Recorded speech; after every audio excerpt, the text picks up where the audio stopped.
Hindi ko inakala na mula sa kilalang antingera ay mapupunta ako sa pagiging palaboy. Ako si Irene, isang dalagang nakilala sa baryo kung saan ako ipinanganak at nagkaisip bilang isang mahusay na antingera. Ang kaalaman ko sa paggamit ng iba't ibang anting-anting ay namana ko pa sa aking namayapang lolo. Bata pa lang ako ay tinuruan na niya ako na gumamit ng kanyang mga agimat at anting-anting. Nagamit ko ang mga yon hindi lang sa panggagamot, kundi pati na rin sa pakikipaglaban sa mga kampon ng kadiliman, kagaya ng mga aswang. Nang pumanaw ang aking lolo, ay ako na ang pumalit sa tungkulin niya sa aming baryo. Marami ang lumalapit sa akin para magpagamot. May ilan na humihingi ng tulong kapag may aswang o elementong gumagambala sa kanila. Matibay ang aking dedikasyon sa aking tungkulin. Ngunit lahat ay nagbago nang isang sakit ang kumalat sa aming baryo. Isang sakit kung saan maliliit na sugat ang balat ng mga tao. Sinubukan kong bigyan ng lunas ang sakit na iyon, pero labis akong nahirapan. Hanggang sa nagpakalat ng maling balita ang mga taong may inggit sa akin. Sinabi nila na ako daw ang may kagagawan ng kumakalat na sakit. Ayon sa kanila, ginawa ko yon para mas marami ang magpagamot sa akin at lumaki ang aking kita. Kahit ang totoo naman ay hindi ako naniningil. Kung magkano lang ang ibigay nila ay malugod at buong puso ko yung tinatanggap. Nagalit ang mga tao sa akin. Pinalayas nila ako. Hindi lang basta pinalayas, kundi sinunog nila ang aking bahay. At yun ang dahilan kung bakit meron akong peklat sa kaliwang pisngi. Wala na akong nagawa, kundi ang umalis sa baryong yon.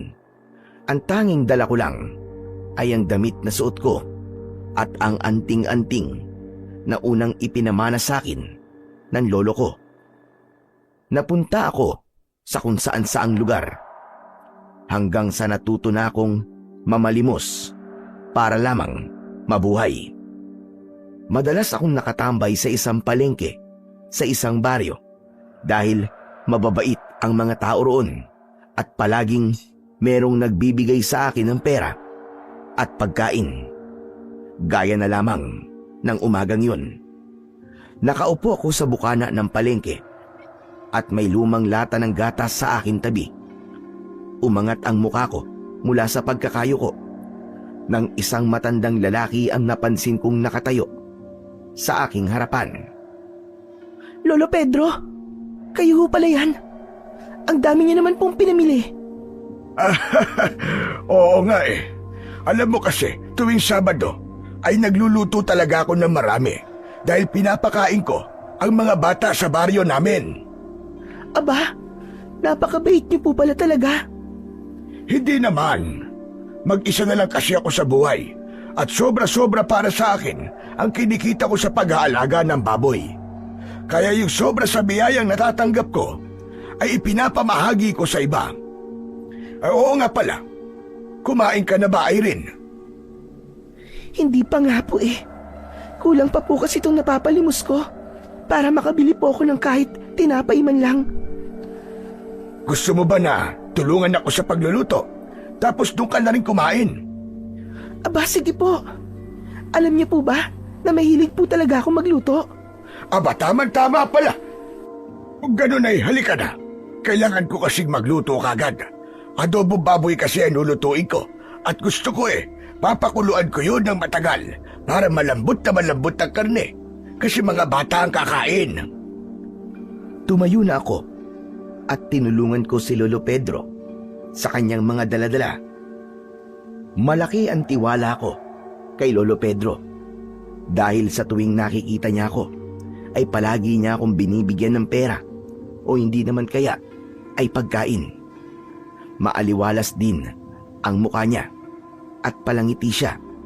Kaya naman, kahit hindi mo siya kilala, ay talaga namang mapapangiti ka rin at masasabi mo na isa siyang mabuting tao. Makalipas ang ilang minuto, ay narating namin ang bahay ni Lolo Pedro. Yun ang unang beses na nakarating ako roon. Kaya naman, namangha ako kasi medyo malaki pala ang bahay niya. Gawa yun sa matibay na uri ng kahoy at ang bubong ay yero. Pumasok kami sa bahay niya at mas lalo akong namangha dahil sa malinis at maayos ang mga bagay-bagay doon. Dumiretso kami sa kusina at pinaghain ako ni Lolo Pedro ng almusal. Sinangag, itlog at daing na bangus ang inilagay niya sa lamesa. Pinagtimpla niya rin ako ng kape. Kumain ka lang dyan ha. Huwag kang mahiya. Pagkatapos mo kumain, ay saka tayo magsisimulang magluto. Sige po, maraming salamat po. Pero Lolo Pedro, grabe, ang laki po pala ng bahay niyo, no? Tapos, mag-isa lang po kayo rito? Oo. Simula nang mamatay ang asawa ko, ay nawalan na ako ng kasama dito sa bahay. May anak po ba kayo, Lolo Pedro? Meron. 2. Yung isa ay nasa Maynila. Yung isa naman ay nasa ibang bansa. Nakakamiss nga nung mga bata pa sila. Kasi, nandito lang sila. Nakakalungkot naman po. Bakit kahit isa po sa kanila, ay hindi kayo sinamahan dito? Ganito talaga ang buhay ng isang magulang.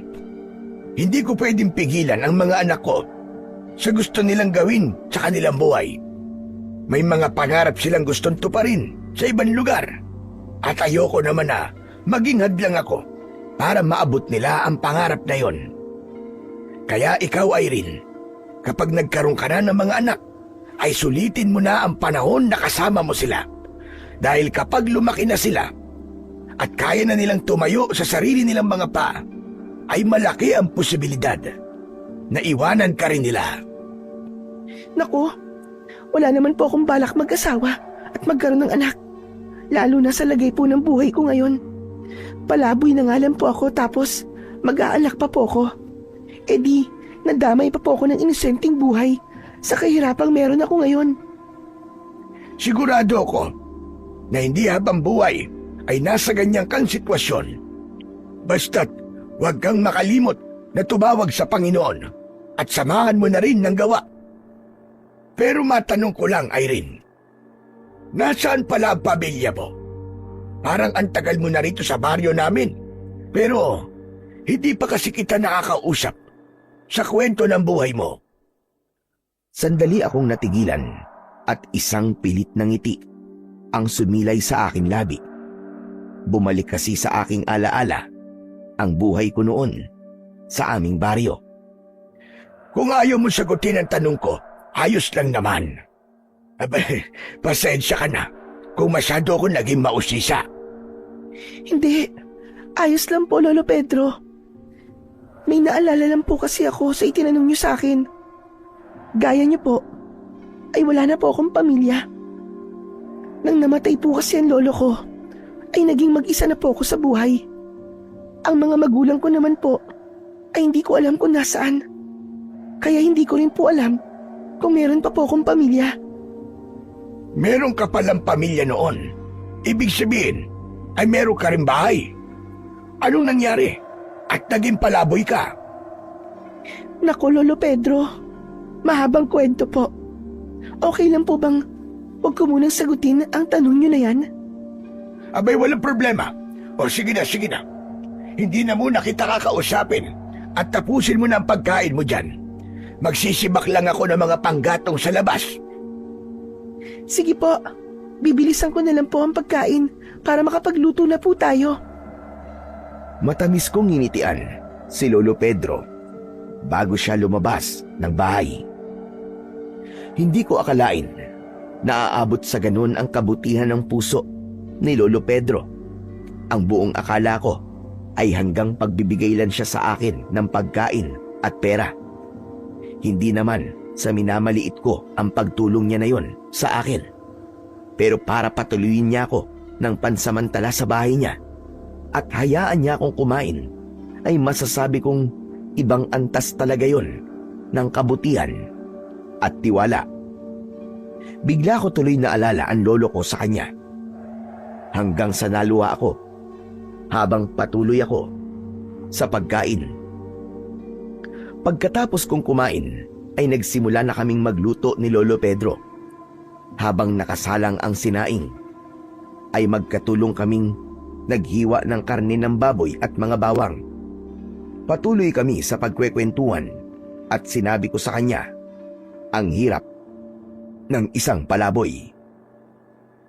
Mahirap po na wala akong permanenteng bahay, lalo na po kapag umuulan. Minsan nga po, sa ilalim lang po ako ng puno natutulog. Kapag po kasi sa harapan ng bahay ng konsino, ay madalas tinataboy po ako. Naiintindihan ko naman po sila kasi natatakot po sila sa akin.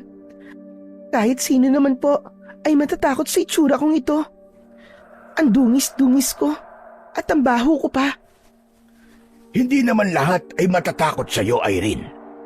Kagaya ko, hindi ako natatakot sa iyo dahil mas inuna ko munang kilalanin ka at alamin kung mabuti kang tao.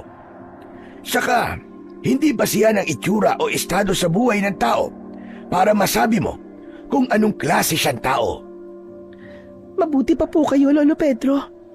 Malawak po ang pangunawa nyo. Hindi ako magsisinungaling sa iyo, Irene. Noong kabataan ko, ay mapanghusga rin ako.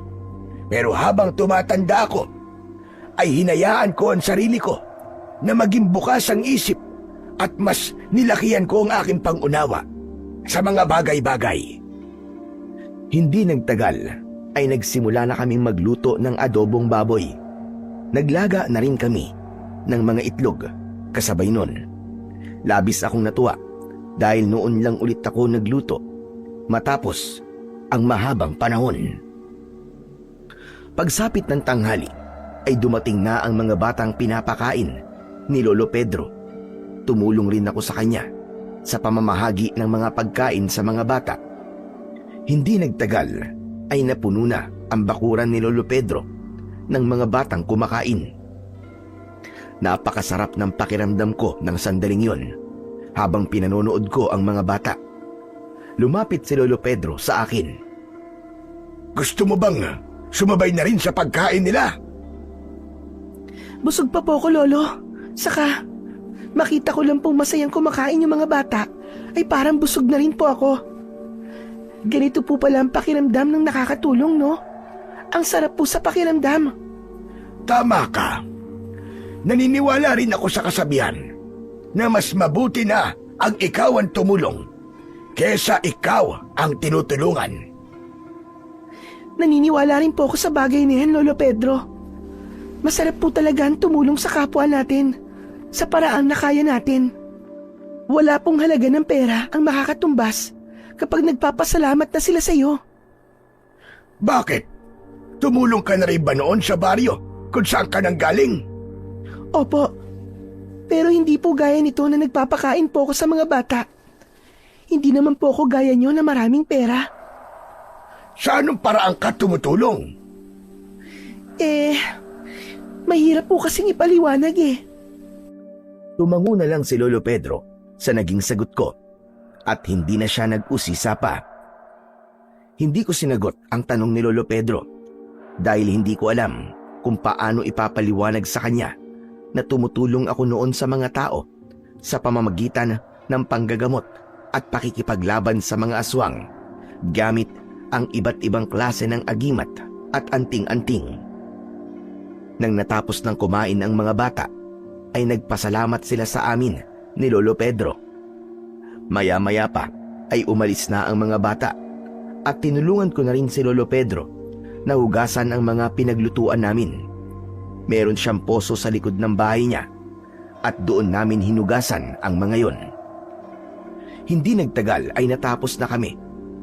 Nang nagpaalam na ako kay Lolo Pedro, ay inabutan niya ako ng plastik na may laman na adobo at kanin. Wow! Ang dami naman po nito. Sobra-sobra po ito sa akin. Mas maganda nga na marami yan para marami kang makain. Saka, para hindi mo na problemahin ang pagkain mo mamayang gabi. Lolo Pedro, maraming salamat po. Hindi ko po alam kung paano po ako makakabawi sa inyo. Sa dami po ng naitulong niyo sa akin. Hindi kita tinutulungan dahil naghihintay ako ng kapalit, Irene. Tinutulungan kita kasi alam kong kailangan mo ng tulong at karapat-dapat ka na tulungan. Basta ang gusto ko lang ay huwag kang mawawalan ng pag-asa sa buhay, Irene. Magdasal ka palagi sa Panginoon at ipagdasal mo na rin na humaba ang buhay ko para mas marami pa akong matulungan. Grabe, napakabait niyo po talaga, Lolo Pedro. Hayaan niyo po at isasama ko po kayo palagi sa panalangin ko. Okay lang po ba na sa susunod po na Sabado ay tulungan ko ulit kayo na magluto ng pagkain ng mga bata? Aba, magandang ideya yan. Tamang-tama. Kasi, ang naiisip kong lutuin sa susunod na Sabado ay kaldereta. Maraming saog yun, kaya marami-rami ang kailangan kong hiwain. Malaking bagay sa akin. Natutulungan mo ko. Sige po, babalik na lang po ako rito sa susunod na Sabado. Maraming salamat po ulit talaga. Sige po, Lolo Pedro. Aalis na po ako. O siya, sige. Mag-iingat ka, Irene, ha? Kayo rin po, Lolo Pedro. Masaya akong umalis sa bahay ni Lolo Pedro. Dahil sa maikling oras ay naramdaman kong muli ang masarap na pakiramdam kapag nakakatulong sa iba. Noon kasi ay halos araw-araw akong merong ginagamot. Hindi ako tumatanggap ng anumang bayad at kung ano lang ang ibigay nila sa akin ay bukal sa puso ko yung tinatanggap.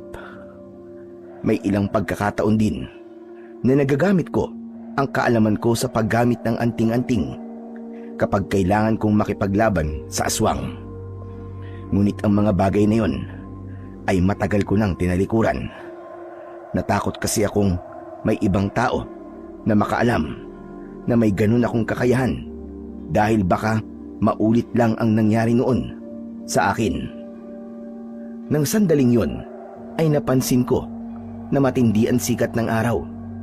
Kaya naisipan kong magpunta sa gubat na malapit sa baryong yon. Doon ako nagpupunta kapag mainit ang panahon dahil marami roong puno na nagbibigay ng lilim. Maya-maya pa ay naglalakad na ako sa loob ng kagubatan. Nagtungo ako sa batis na naroon kung saan ako naliligo. Ngunit nang malapit na ako sa batis ay napahinto ako nang isang matangkad na lalaki ang aking nakita na naglalakad sa aking unahan. Kahit nakatalikod siya, ay kilala ko siya. Si Kapitan Hilario yun ah. Ano kayang ginagawa niya rito sa gubat? At saan kaya siya pupunta? Hindi ko alam, pero naisipan kong sundan si Kapitan Hilario. Siya ang namumuno sa baryo na yon. Kilala siya ng lahat bilang isang istrikto na kapitan na kapag may sinabing patakaran ay dapat sundin ng lahat.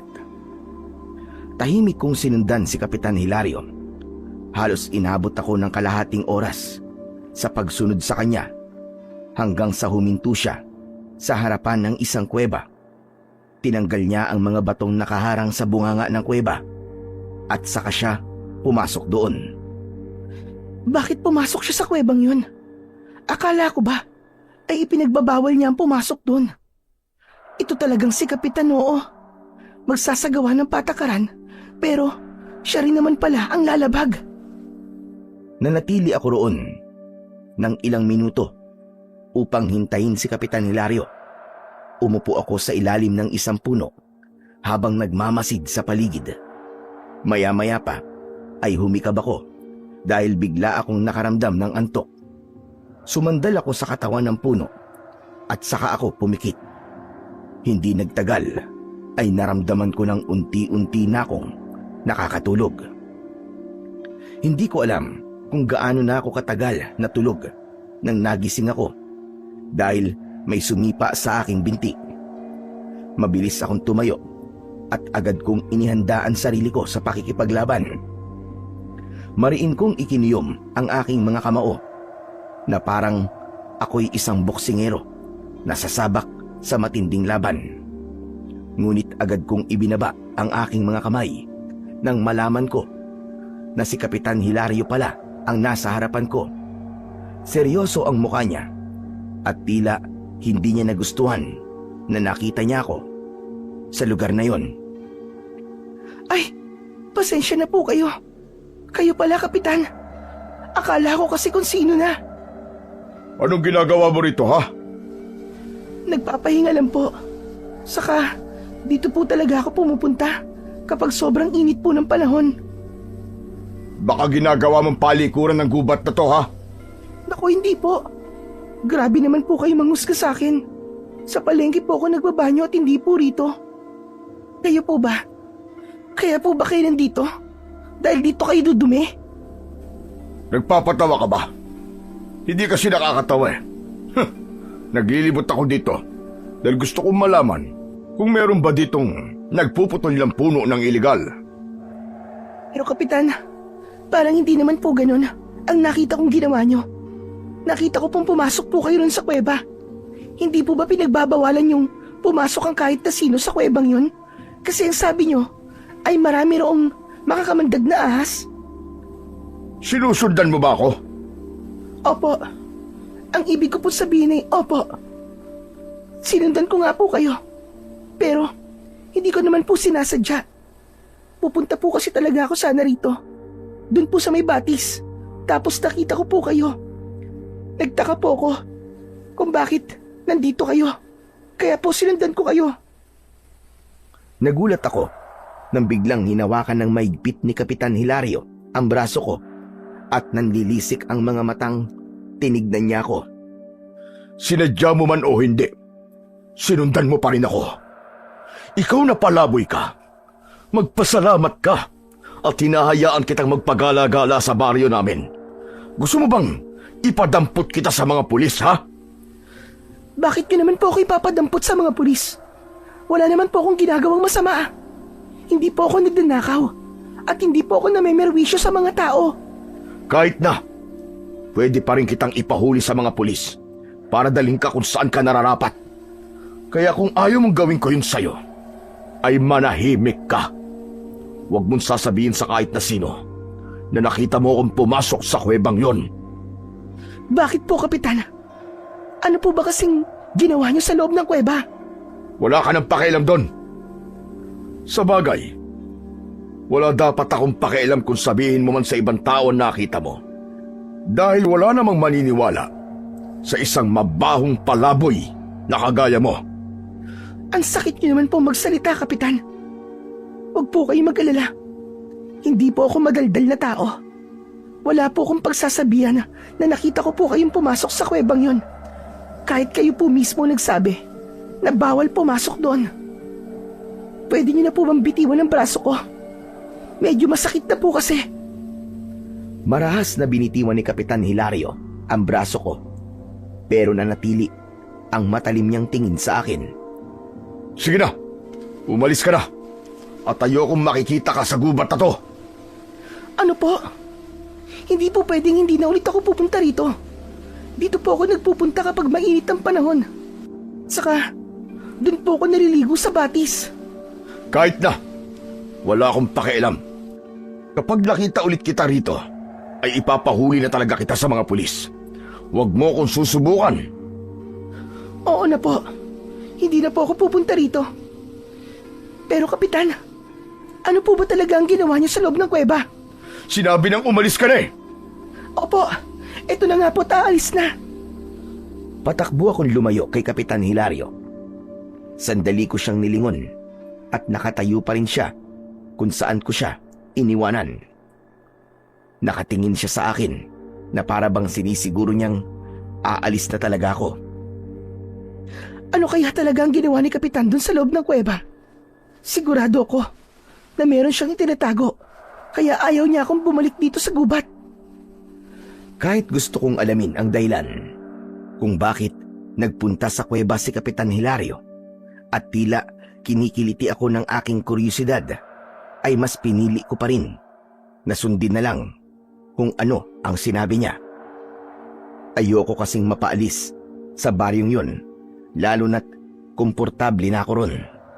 Mahirap na kasing makahanap ng ibang lugar na halos lahat ng mga tao ay mababait.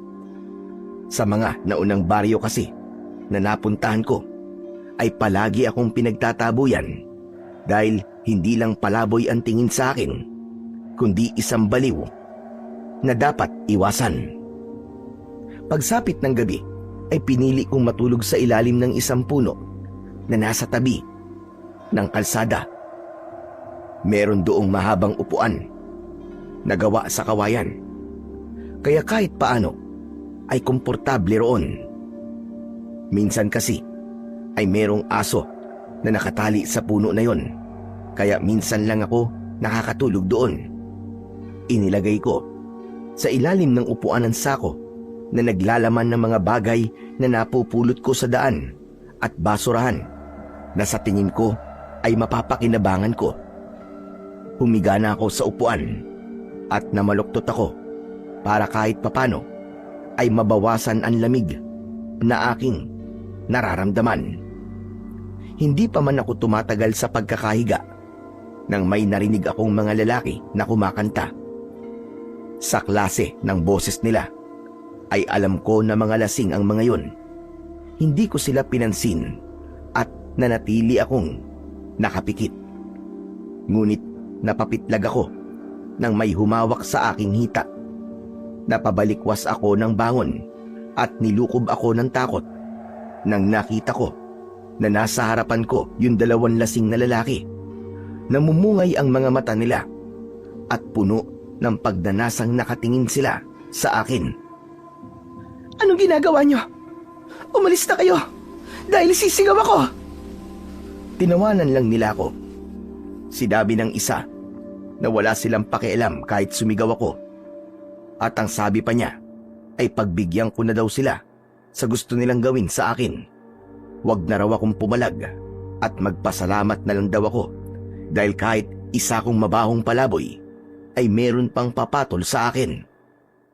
Mga bastos kayo! Mga hayop!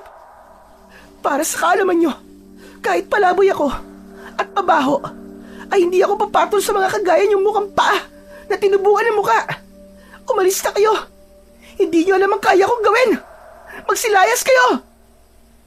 Ngunit hindi man lang natakot ang mga lalaki sa sinabi ko. Bagkus ay hinawakan ng isang lalaki ang dalawa kong kamay, habang ang isa naman ay sa mga paa ko. Nagpumiglas ako, pero wala akong laban sa lakas ng dalawang lalaki. Tulong! Tulungan niyo ako! Saklolo! Mga walang iya kayo! Bitiwan niyo ako! Bitiwan niyo ako! Hindi ako huminto sa pagwawala at pagsigaw. Nang nabitiwan ng isang lalaki ang isa kong binti, ay hindi ko na sinayang ang pagkakataon na yon. Malakas ko siyang sinipa sa muka. Ang isa naman ay kinagat ko ng mariin ang isang kamay. Nang tuluyan na akong nakawala sa kanila, ay mabilis akong tumakbo habang humihingi ng saklolo. Pero sinundan pa rin ako ng dalawang lalaki na para bang hindi sila papayag na hindi nila magagawa ang masamang balak nila sa akin. Tumakbo ako ng tumakbo hanggang sa sumalubong sa akin ang isang matandang lalaki. Kahit papano ay nakaramdam ako ng kaligtasan nang malaman ko na si Lolo Pedro yun na may dalang itak. Anong nangyayari? Abay, bakit ka sumisigaw, Irene? Lo, tulungan niyo po ako. May mga lasing pong gusto kong pagsamantalahan. Agad akong nagtago sa likod ni Lolo Pedro nang malapit na sa amin ang dalawang lalaki. Matapang na hinarap ni Lolo Pedro ang mga yon. Hoy! Mga kamote! Kayong dalawa! Umuwi na kayo sa mga bahay ninyo! O baka gusto nyong isumbong ko pa kayo kay Kapitan at sa mga asawa ninyo? Kilala ko kayong dalawa at alam ko kung saan kayo nakatira. Mga wala kayong magawa sa buhay. Mga bastos! May mga asawa na kayo't lahat, pero gusto nyo pang gawa ng hindi maganda ang babaeng walang kalaban-laban. Sige, ako ang harapin ninyo at tignan natin kung sasagtuin kayo ng itak ko. Naging epektibo ang ginawang yun ni Lolo Pedro dahil umalis na kagad ang dalawang lalaki. Nang wala na sila, ay doon lang ako napahagulgul ng iyak dahil sa sobrang takot. Napayakap ako kay Lolo Pedro dahil pakiramdam ko ay nanghihina ako. Maraming salamat po, Lolo Pedro. Akala ko po talaga ay kung ano na ang mangyayari sa akin. Walang anuman, Irene. Mabuti na lang at narinig at nakilala ko ang pagsigaw mo. Kaya lumabas kagad ako. Ang mabuti pa ay doon ka na muna sa bahay ko magpalipas ng magdamag. At baka mamaya niyan balikan ka ng mga hinayupak na yon. Pumayag ako sa sinabing yun ni Lolo Pedro dahil hindi imposibleng mangyari na balikan nga ako ng mga lalaking nagtangkang gawan ako ng masama. Sumama ako sa bahay niya at pinagamit sa akin ni Lolo Pedro ang mahabang upuan na nasa kanyang sala para doon ako matulog. Binigyan niya ako ng kumot at unan para maging komportable ang aking pagtulog. Pasensya ka na kung dito kita patutulugin. At iisa lang ang kwarto ko rito. Hindi kasi pwedeng dito ako matulog at doon ka sa kwarto dahil sasakit naman ang likod ko rito. Alam mo naman kapag tumatanda na, hindi ba? Marami nang nararamdaman kung ano-ano sa katawan. Ayos lang po, Lolo Pedro. Wala pong problema sa akin. Maraming salamat po talaga sa tulong niyo sa akin, ha. Sa totoo lang, hindi ko na po inasahan na may tutulong sa akin kanina. Kasi kahit sobrang lakas na po ng sigaw ko, ay wala man lang lumalabas para tignan ang nangyayari. Kaya nang nakita ko po kayo, ay para po ako nakakita ng isang anghel. Alam mo kasi, Irene, parehas na babae ang mga anak ko. Inisip ko na kung sa kanila nangyari ang nangyari sa iyo kanina, ay gusto ko rin na merong kahit isang tutulong sa kanila. Isa pa, hindi ko kayang magbingi-bingian kapag may naririnig akong humihingi ng saklolo. Lalo na yung klase ng pagsigaw mo kanina. Aba, alam kong kailangan mo ng mabilis ang tulong. Maraming salamat po talaga, Lolo Pedro. Sobrang bait niyo po sa akin. Kung hindi po dahil sa inyo, ay baka kung ano na po nangyari sa akin. Hulog po talaga kayo ng langit sa buhay ko. Natuwa naman ako sa sinabi mo, Irene. Pero ang importante ay ligtas ka na at hindi nagtagumpay ang mga mokong na yon sa masama nilang balak sa iyo. O sige, sa ngayon, matulog na tayo. Kapag may kailangan ka, ay huwag kang mahihiyang kumatok sa kwarto ko. Matapos yun, ay pumasok na si Lolo Pedro sa kwarto niya. Pinatay ko na ang ilaw at humiga na ako.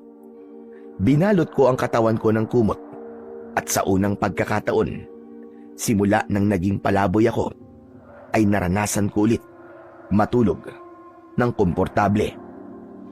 Maaga akong nagising ng sumunod na araw. Naisip ko na kailangan may gawin ako para kahit paano ay makabawi man lang ako sa kabutihan ni Lolo Pedro. At ang naisip kong gawin ay ipagluto siya ng almusal. Nakialam na ako sa kusina niya. Nakita ko na merong bahaw na kanin kaya ginawa ko yung sinangag. Habang nagluluto ako ay lumabas na si Lolo Pedro ng kwarto niya at nagulat siya nang nakita niya ako na nasa kusina. Ano ba yung ginagawa mo, Irene? Bakit nagluluto ka? Umupo ka lang at ako nang bahala dyan. Bisita ka rito sa bahay ko, kaya dapat ay wala kang ginagawa. Ayos lang po, Lolo Pedro. Gusto ko po kasi makabawi sa pagtulong niyo po sa akin kagabi. Hindi ba sabi ko sa'yo, ay hindi ko kailangan ng kapalit sa pagtulong ko sa iyo. Hala, sige na, maupo ka na't ako na ang tatapos ng ginagawa mo.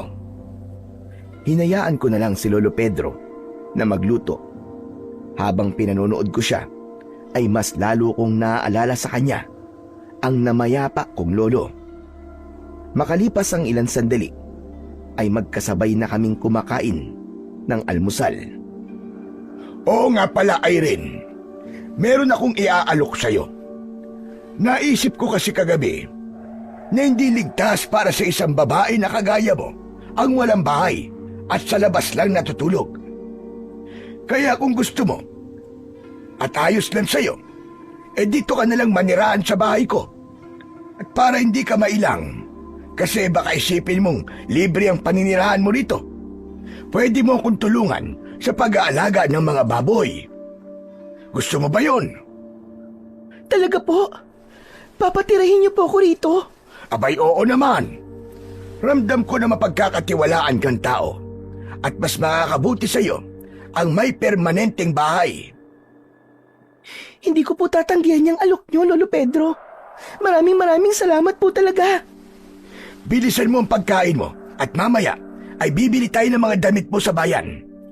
May mga damit naman dyan ang asawa ko, pero ayoko kasing ipagamit yon sa iba. Sa totoo lang po, ay dalawa lamang po ang damit ko. Kaya hindi na po ako tatanggi sa alok niyo. Kakapalan ko na lang po ang mukha ko. Kahit sobra talagang nakakahiya.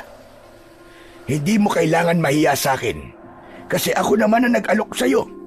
Pero sa pagkakataong ito, ay meron na akong hihingin na kapalit mula sa'yo. Sa totoo lang, ay ngayon lang ako magpapatira nang hindi ko kilala sa aking bahay. Kaya sana naman, kapag handa ka na, ay gusto kong ipakilala mo sa akin kung sino kan talaga, kung saan ka talaga nanggaling at bakit ka naging isang palaboy. Kahit naman siguro ikaw, hindi mo hahayaan na magpatuloy ng isang estranghero sa iyong bahay, hindi ba? Pero huwag kang mag-alala, Irene. Kung hindi mo pa kayang magkwento sa ngayon, ay irerespeto ko yun. Basta't kapag handa ka na, nandito lang ako para makinig. Sige po, Lolo Pedro. Kapag po nakapag-ipon na po ako ng lakas ng loob, magkikwento na po ako sa inyo kung sino po ba talaga ako. Isang malalim na paghinga ang aking pinakawalan. May kabang lumukob sa akin dahil hindi ako sigurado kung magbabago ba ang tingin sa akin ni Lolo Pedro sa sandaling malaman niya ang aking nakaraan. Matapos naming mag-almusal ay nagtungo kami ni Lolo Pedro sa bayan. Ibinili niya ako ng ilang piraso ng damit sa isang mumurahing tindahan ng mga damit para sa babae. Napakasaya ko dahil pakiramdam ko ay bumalik ako sa aking pagkabata dahil noong bata pa ako ay ibinibili rin ako ng lolo ko ng mga damit kapag meron siyang sobrang pera. Nang naglalakad na kami pabalik sa bahay ay nakasalubong namin si Kapitan Hilario. Kapansin-pansin ang pagkabalisa at pagmamadali niya. Napansin din yon ni Lolo Pedro, kaya hindi na niya napigilang magtanong.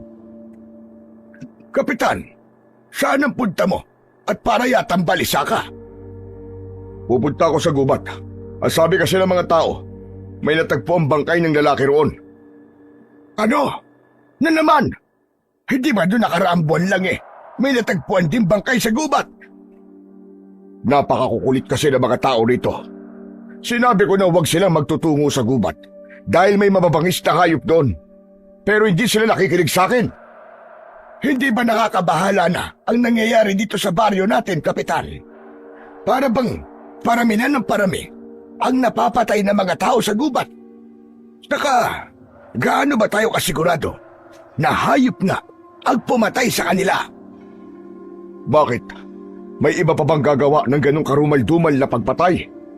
Hindi ba't mababangis na hayop lang? Sandali, bakit pala kasama mo ang palaboy na yan? At mukhang pinamili mo pa siya. Hindi na siya palaboy ngayon, Kapitan Hilario. At sana ay tawagin mo na siya sa pangalan niya. Irene ang pangalan niya. Anong ibig mo sabihin, hindi na siya palaboy? Dahil sa bahay ko na siya nakatira ngayon. Kagabi kasi ay muntik na siyang pagsamantalahan ni Nakarding at Emong. Mabuti na lamang at narinig ko ang paghingi ng tulong ni Irene. Kaya lumabas kagad ako para tulungan siya. Hindi naligtas para sa babaeng kagaya niya ang walang permanenteng tirahan. At sana, Kapitan Hilario, pagsabihan mo rin si Nakarding at Emong para hindi na nila ulitin sa iba ang ginawa nila kay Irene. Hoy, ikaw babae. Huwag mong pagsasamantala ng kabaitan ni Lolo Pedro, ha? Kapag nalaman kong inaabuso mo ang pagtulong niya sa'yo, ay ako mismo magpapalaya sa'yo sa baryong ito. Hindi ko po gagawin yan kay Lolo Pedro. Huwag kang mag-alala, Kapitan. Alam kong mabuting tao si Irene. Isa pa, magiging katulong ko rin siya sa pag-aalaga ng mga baboy. Tumatanda na kasi ako at mahina na ang katawan ko. Kaya magandang may makakatulong din ako. Basta, kapag may ginawang hindi maganda ang Irene na yan, ay magsabi ka kagad sa akin, Mang Pedro. O siya, sige, mauuna na ako at kailangan ko nang puntahan yung bangkay. Nang umalis na si Kapitan Hilario, ay saka kami nagpatuloy sa paglalakad ni Lolo Pedro. Nang nakarating na kami sa bahay, ay umupo na kami sa may sala. Alam niyo po ba? Noon pa po mabigat ang loob ni Kapitan sa akin eh. Palagi na lang po siyang galit sa akin kahit wala naman po akong ginagawang masama. Hindi naman ganun si Hilario noon. Naging istrikto lang siya nang mamatay ang asawa niya dahil sa panganganak sa panganay nilang anak. Pagkatapos nun, makalipas lang ang ilang araw, ay ang anak naman niya ang namatay. Kumbaga, binago siya ng mga hindi magagandang nangyari sa buhay niya. Ganun po ba? Nakakalungkot naman po pala ang pinagdaanan ni Kapitan Hilario. Pero hindi po ba? Hindi yun dahilan para hindi maging maganda ang pakikitungo niya sa ibang tao. Lalo na po sa akin. Parang ang bigat-bigat po ng loob niya sa akin eh. Naging mainit na rin tuloy ang dugo ko sa kanya. Hayaan mo na. Hanggang salita lang naman yon. Ay, oo nga po pala Lolo Pedro. Total, ay napag-uusapan na natin si Kapitan Hilario. May sasabihin po ako sa inyo tungkol sa kanya. Alam niyo po ba minsan, nakita ko po si Kapitan na pumasok po dun sa loob ng kuweba sa gubat. Yung sinasabi po niya na maraming makakamandag na ahas. Kaya pinagbawalan niya po tayong pumasok doon. Sigurado ka ba sa sinasabi mo na yan? Baka naman hindi si Kapitan yon. Si Kapitan po talaga yung nakita ko, Lolo Pedro. Nahuli pa nga po niya ako na nakita ko siya. Kaya nagalit po siya sa akin. Ang sabi niya, wag ko raw pong sasabihin sa iba na nakita ko siyang pumasok dun sa kuweba. Pero dahil hindi siya mabait sa akin, hindi ko gagawin ang sinabi niya. Kaya ikinikwento ko po ngayon sa inyo. Ano raw ba ang ginagawa niya roon sa kuweba? Hindi niya po sinabi sa akin eh. Hindi po ba nakapagtataka na siya mismo nagsabi na bawal pumasok roon? Pero siya naman pala ang sumuway. Malakas po ang kutob ko na meron po siyang itinatago roon. Ano naman ang itatago roon ni Hilario? Yun po hindi ko alam. Gusto niyo po bang alamin ko? At anong gagawin mo? Papasok ka ron sa kuweba? Opo, yun lamang po ang paraan para malaman ko po kung meron mang itinatago ron si Kapitan, di ba? Nako, yan ang wag na wag mong gagawin, Irene. Paano ko ba tuklaw ka na makakamandag na ahas doon? O hindi naman kaya mahuli ka ni Kapitan? Baka mamaya niyan totohanin niya na ang pagpapalayas niya sa'yo kapag nagkataon. Mas mabuti na kalimutan mo na lang ang bagay na yon. Huwag mo nang bigyan ng problema ang sarili mo. Sa bagay, tama po kayo. Mas makakabuti kung umiwas na lang po ako sa gulo. Hayaan niyo po at hindi ko na po gagawin yon. Ang pagtutuunan ko na lang po ng pansin ay ang pagtulong po sa inyo sa pag-aalaga sa mga baboy niyo. Yan! Yan na lang ang gawin mo at matutuwa pa ako sa'yo. Nang sandaling yon, ay napagtanto ko na hindi nga magandang ideya na makialam pa ako sa mga ginagawa ni Kapitan Hilario. Kailangan kong gawin ang lahat para makaiwas ako sa kanya dahil may kakayahan siya na palayasin ako sa baring yun kapag binangga ko o kinalaban ko siya. Nang mga sumunod na araw ay nagsimula na akong tulungan si Lolo Pedro sa mga alaga niyang baboy. Ako ang nagpapakain ng mga yon at nagpapaligo. Sinisiguro ko rin na malinis ang kulungan para hindi yun mangamoy. Sa una ay medyo nahirapan ako, pero makalipas lamang ang ilang araw ay nasanay na rin ako sa mga ganong gawain. Naging katulong din ulit ako ni Lolo Pedro nang nagpakain siya sa mga bata. Matapos ang napakahabang panahon, ay muli kong naramdaman ang magkaroon ng pamilya. Hindi ako itinuring ni Lolo Pedro na ibang tao, bagkus ay ipinaramdam niya sa akin na para niya akong totoong anak.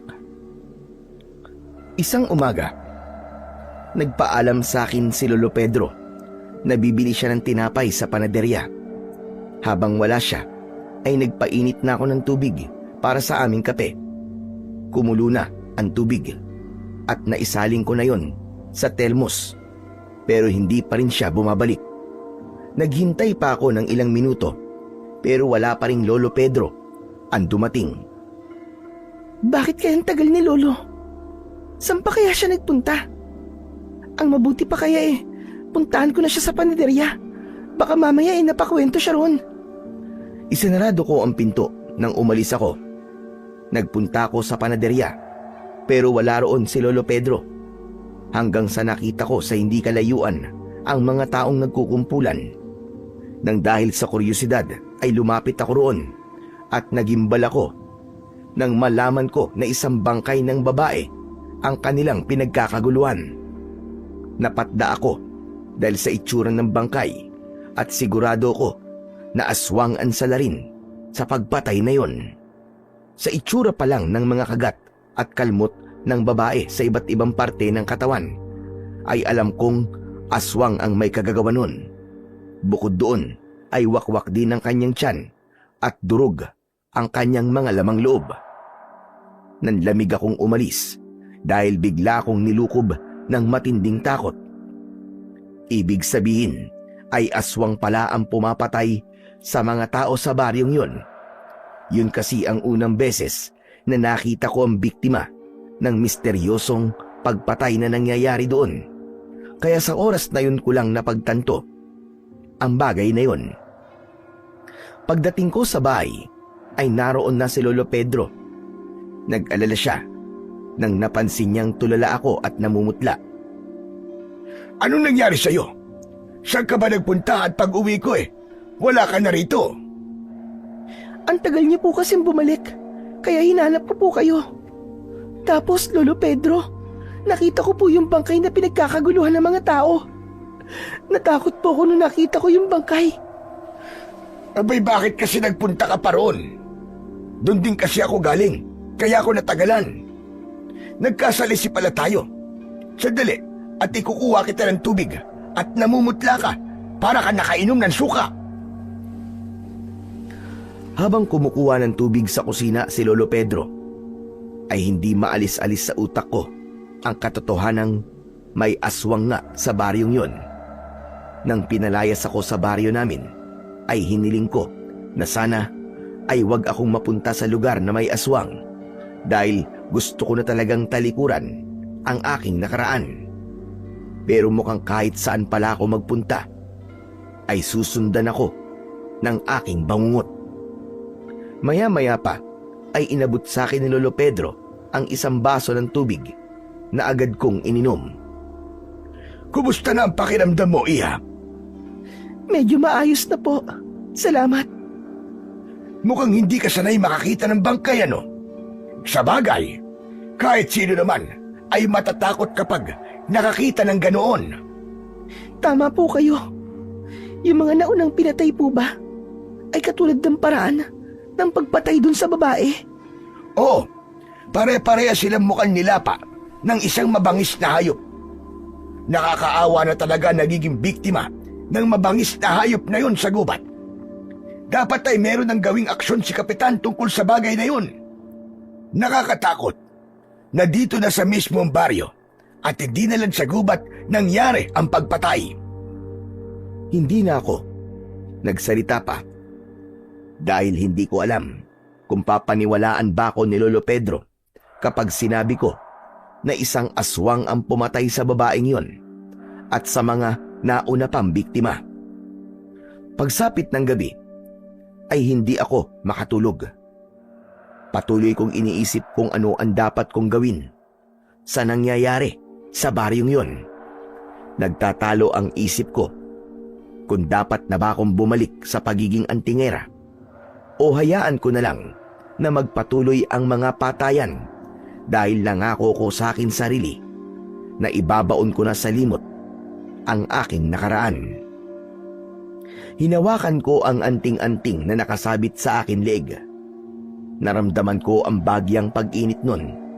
Ang naturang anting-anting ay ginamit noon ng aking lolo sa pakikipaglaban sa mga aswang. Nagbibigay yun ng kakaibang lakas at proteksyon laban sa mga aswang.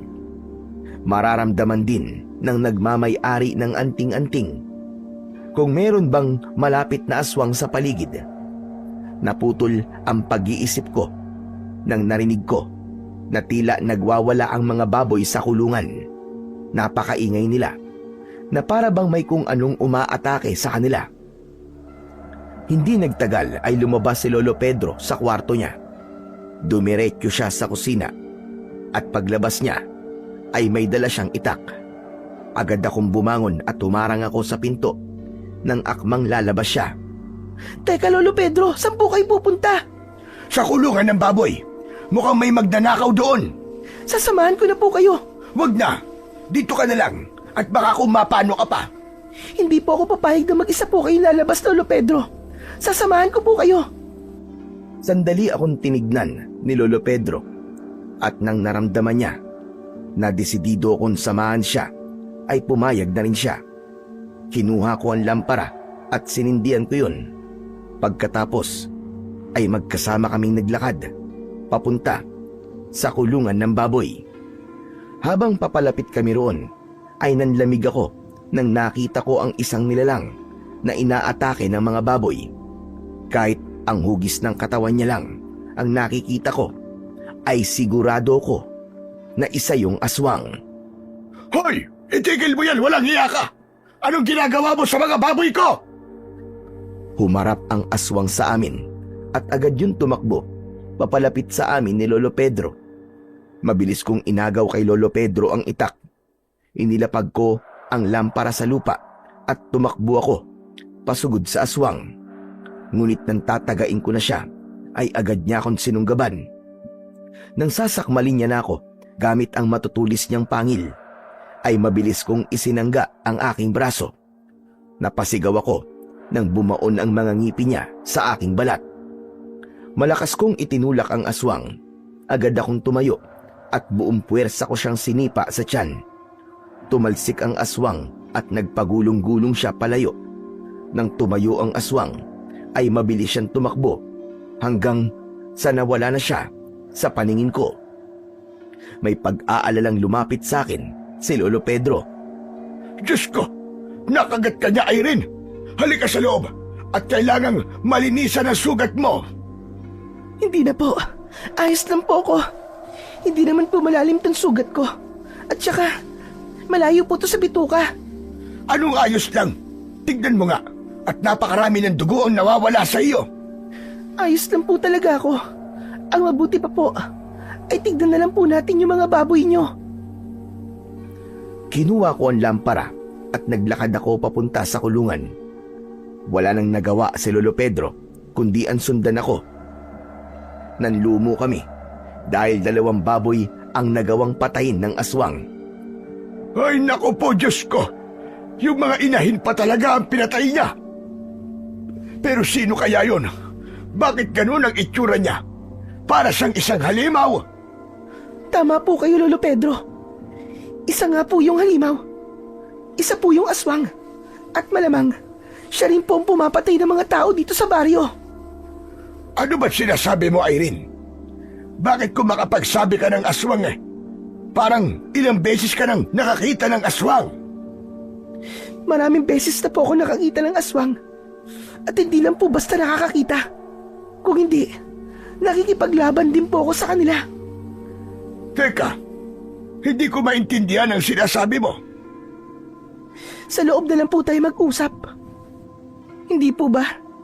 Ang sabi niyo po sa akin nun, ay gusto niyong marinig ang kwento ng buhay ko. Handa na po ako ngayong magkwento sa inyo. Nauna akong naglakad pabalik sa loob ng bahay.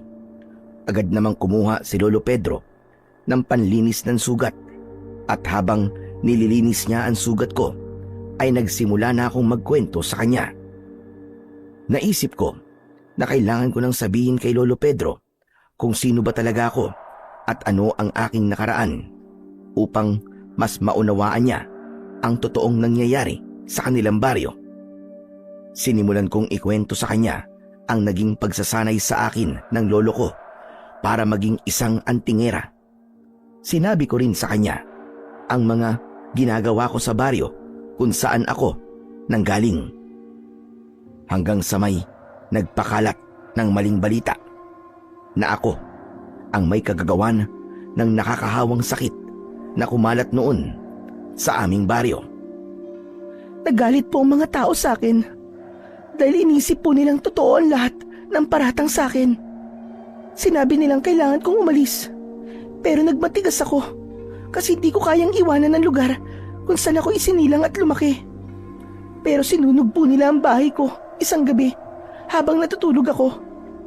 Mabuti na nga lang po at nakalabas ako. Wala na akong nagawa kundi ang umalis dahil natakot ako sa pwedeng gawin ng mga tao sa akin. Wala po akong nadalang kahit na ano, kundi ang aking damit at ang anting-anting na nasa leeg ko ngayon. Doon na po ako nagsimulang maging palaboy at magpalipat-lipat ng lugar. Hindi ko akalain na ganyang kadilim ang kwento ng buhay mo. Yang peklat sa mukha mo, dahil ba yan sa pagsunog ng mga tao sa bahay mo? Opo, tama po kayo Lolo Pedro. Kaya alam ko na hindi ko makakalimutan ang pangyayaring yon dahil habang nabubuhay ako, nasa mukha ko ang peklat na to. Pasensya na po kung hindi ko po kagad sinabi sa inyo kung sino talaga ako. Kasi natakot po ako, nakatakutan nyo. Isa pa, gusto ko na rin po sanang kalimutan ang aking nakaraan. Pero mukhang hindi yun mangyayari dahil meron po palang aswang dito sa lugar nyo. Kung ganon, aswang talaga yung umatake sa'yo at sa mga baboy? Opo, Lolo Pedro. Hindi po ako maaaring magkamali. Marami-rami na rin po ako nakaharap ng mga aswang, kaya sigurado akong aswang ang halimaw na yon. Kaya po, mali po ang akala nyo na mababangis na hayop po ang dahilan ng patayan dito. Aswang po ang pumapatay dito at magpapatuloy ang pagpatay niya kung hindi siya mamamatay. Hindi ko alam kung ano ba ang dapat naming gawin. Ang totoo ay matagal nang nagkaroon ng pagpatay dito at iniisip namin na mababangis na hayop nga sa gubat ang may gawa nun. Pero sa tingin ko ay tama ka na aswang nga ang may kagagawa nun. Dahil sa dami ng mga pinatay dito, kahit isang mabangis na hayop ay wala namang kaming nakita. Yun lang ang aming pinaniniwalaan. Dahil yun ang sinabi sa amin ni Kapitan Hilario. Kailangan pong mabali ang paniniwalang yun ng mga tao. Dapat nilang malaman kung sino po ang totoong kalaban para mas makapag-ingat po sila.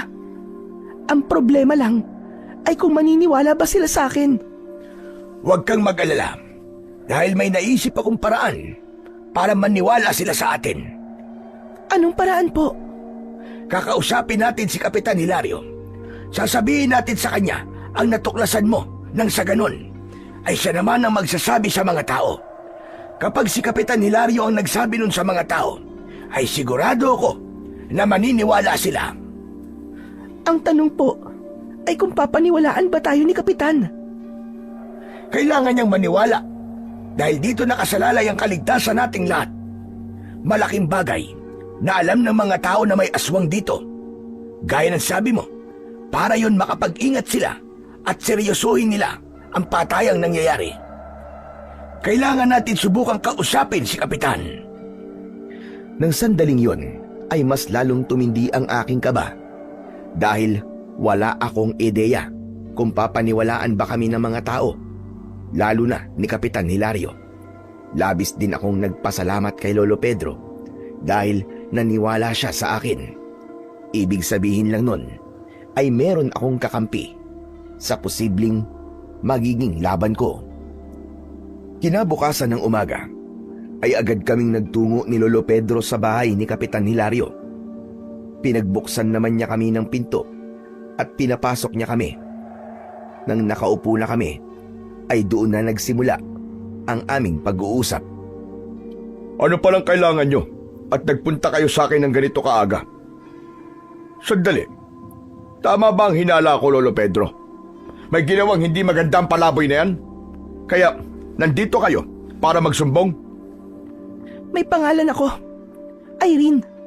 Kaya sana, tigilan niyo ng pagtawag sa akin ng palaboy, Kapitan.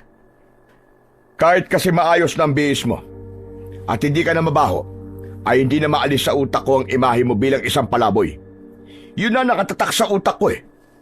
Kapitan, wala kami rito dahil may nagawang masama si Irene. Ang totoo niyan ay siya ang maaaring makatulong sa problemang kinakaharap ng ating baryo. Ano? Anong problema? Yung patayan na nangyayari. Yun ba? Huwag kayo mag-alala dahil kakausapin ko ang mga tanod para tugisin ang mababangis na hayop na nasa gubat. Nagkakamali po kayo, Kapitan. Hindi po mababangis na hayop ang pumapatay, kundi isang aswang. Ano?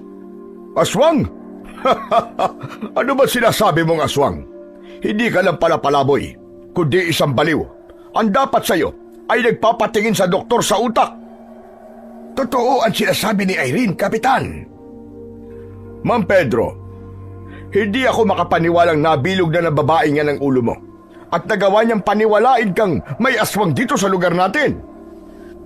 Para sa iyong kaalaman, si Irene ay isang antingera sa baryo na pinanggalingan niya. Gumagamit siya ng anting-anting para manggamot at makipaglaban sa mga aswang. Kagabi, ay inatake ng isang aswang ang mga baboy ko at nakita mismo namin ni Irene ang aswang. Kaya ako na nagsasabi sa iyo, Kapitan, totoong may aswang dito sa baryo natin. Baka naman mabangis na hayop lang ang nakita ninyo. Matagal na akong nabubuhay sa baryong ito at kahit minsan ay wala akong nakitang mabangis na hayop na naglalakad gamit ang dalawang paa. Maniwala ka sa sinasabi namin, Hilario. Nandito kami para hingin ang tulong mo. At anong tulong naman ang hihingin niyo sa akin? Baka naman pwede mong bigyan ng babala ang mga tao. Sabihin mo sa kanila na kailangan nilang mag-ingat dahil merong aswang na pumapatay dito sa baryo natin. Kailangan nilang malaman kung sino ang totoong dapat nilang katakutan para magawa nila ang tamang pag-iingat. Sa tingin niyo ba ay maniniwala sila kapag sinabi ko yan? Ako nga hindi naniniwala eh. Sila pa kaya? Ay nako, tigilan niyo na ang kahibangan niyo dahil walang aswang dito sa baryo. Merong aswang dito, Kapitan. Hindi mo man narinig ang sinabi ni Lolo Pedro. Kami mismo ang nakakita sa aswang kagabi. Tignan mo itong sugat ko sa braso. Yung aswang ang may gawa nito sa akin. Kinagat niya ako. Inalis ko ang benda sa aking braso upang makita ni Kapitan Hilario. Pero tinawanan niya lang ako. Halatang kagat lang ng kung anong mabangis na hayop ang sugat mo. Pasensya na, pero hindi niyo ako makukumbinsi na maniwala sa inyo. Walang aswang dito sa baryong ito. At ang gusto ko ay huwag niyo nang ipagkalat ang kasinungalingan na yan dahil magdudulot lang yan ng takot sa mga tao. Ayokong matakot sila sa isang nilalang na wala namang katotohanan. Nagkakaintindihan ba tayo? Pero Kapitan, tama namang Pedro. Sinabi ko nang hindi ako naniniwala sa inyo. Sige na. Maaari na kayong umalis kung wala na kayong importanteng sasabihin. Kung alam ko lang na ganyan ang sasabihin nyo hindi ko na sana kayo kinausap. Sinayang nyo lang ang oras ko.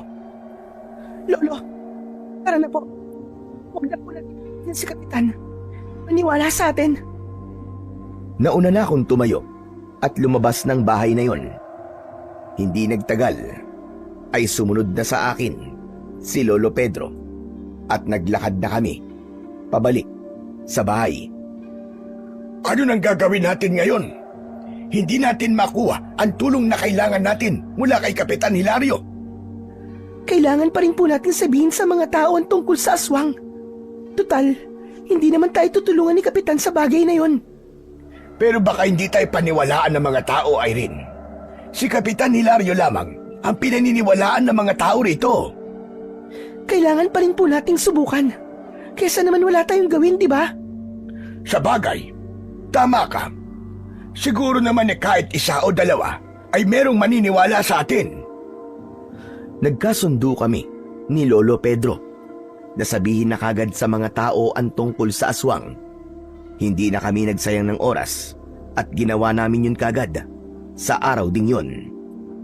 Nagbahay-bahay kami at sinabi namin sa mga tao na kailangan nilang mag-ingat dahil may aswang na umaatake sa baryong yun.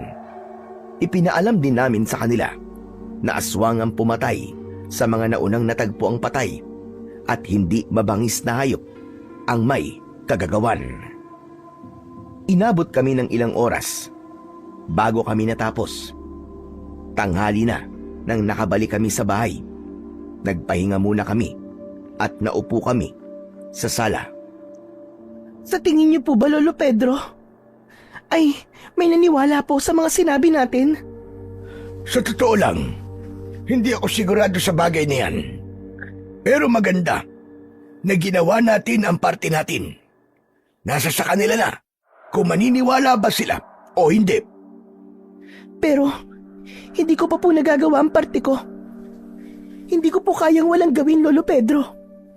Ang akala ko ay hindi na ako babalik sa pagiging antingera. Pero, hindi ko po kayang pabayaan na lang na madadagdagan pa ang biktima ng aswang na yon. Kailangan niyang mawala. Ang ibig mo ba sabihin tutugisin mo ang aswang? Opo, Lolo Pedro. Yun lang po ang paraan para matigil na ang karumal-dumal na pagpatay na nangyayari. Hanggat nabubuhay po ang aswang na yun, ay patuloy na dadami ang biktima niya. Ngunit natatakot ako para sa kaligtasan mo, Irene. Wala na bang ibang paraan para maresolba ang problema natin sa aswang? Wala na po, Lolo Pedro. Hindi na po madadala sa pakikipag-usap sa aswang ang lahat. Dahil noon pa man, ay pumapatay na siya. Wala nang ibang paraan, kundi ang patayin siya. Huwag po kayong mag-alala, kasi meron po ako magagamit na anting-anting.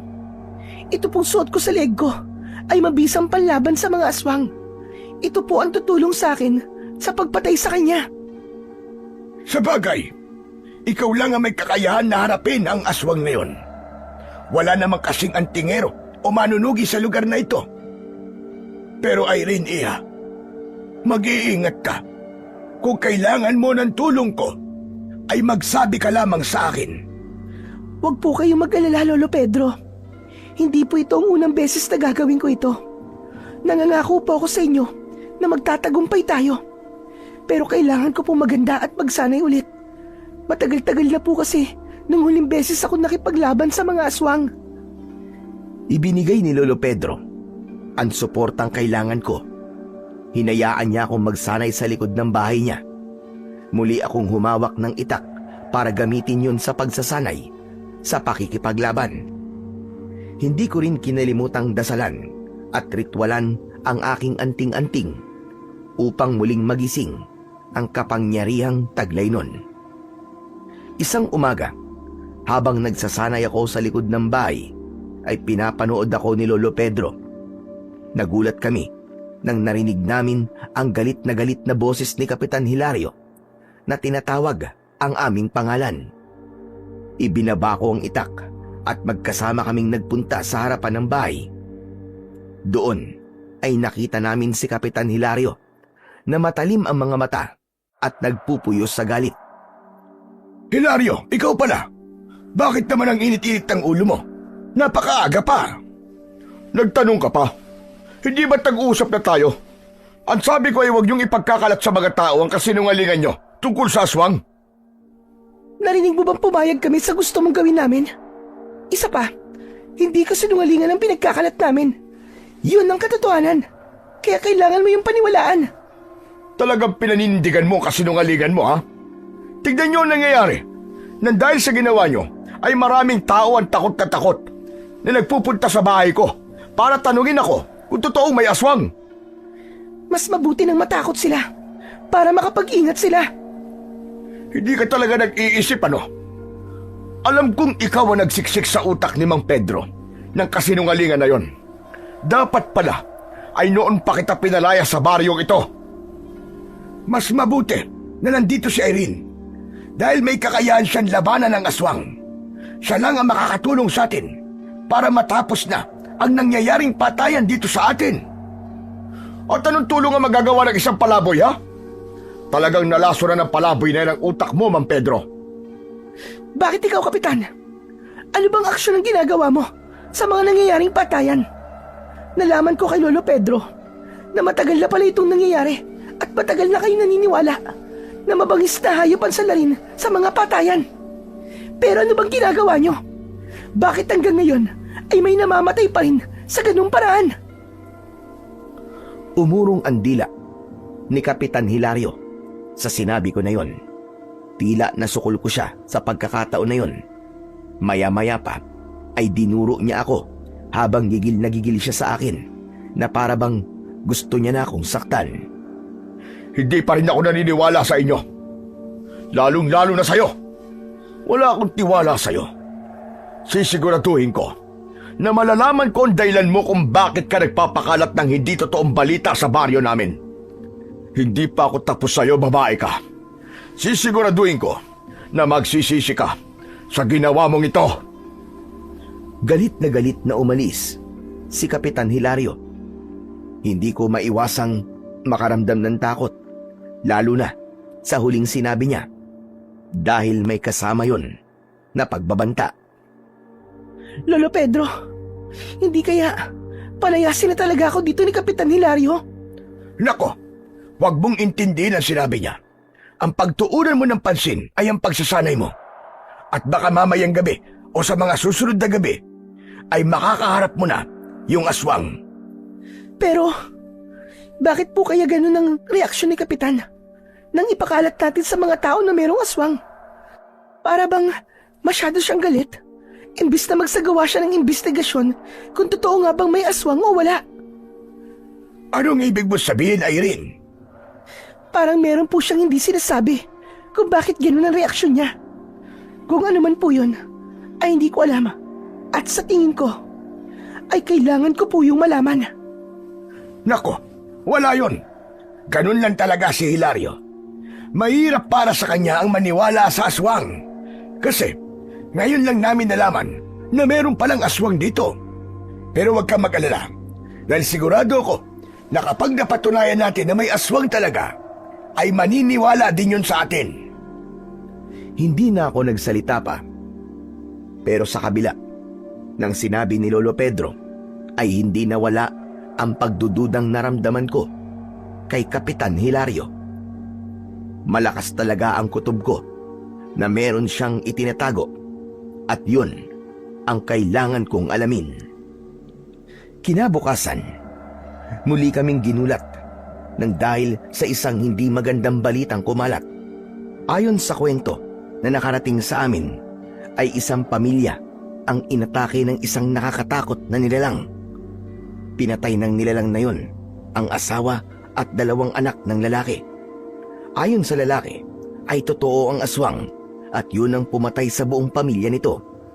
Nang dahil sa pangyayaring yon, ay unti-unti nang naniwala ang mga tao sa sinabi namin ni Lolo Pedro. Marami na ang natakot na baka sila na ang susunod na atakin ng aswang. Kaya agad na nagpatawag ng pagpupulong si Kapitan Hilario sa plaza. Lahat ng tao ay nagpunta roon at maging kami ni Lolo Pedro ay dumalo sa pagpupulong na yon. Nasa unahan naming lahat si Kapitan Hilario. Hindi nagtagal ay nagsimula na siyang magsalita ng malakas.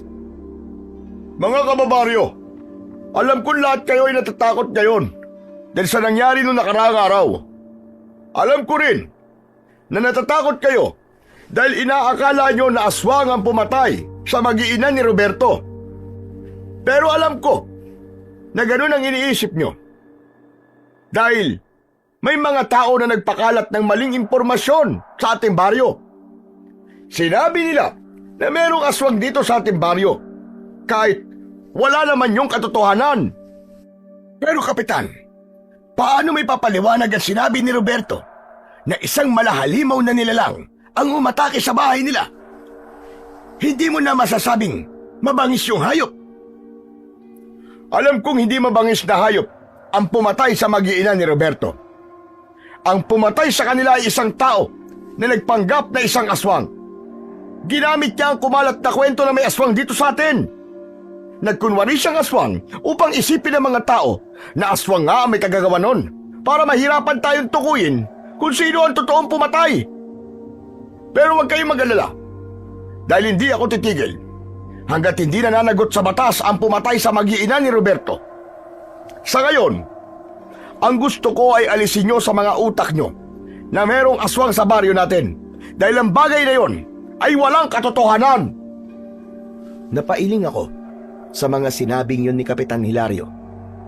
Ang buong akala ko kasi ay maniniwala na siya na may aswang sa baryong yun matapos ang pagpatay sa mag-iina.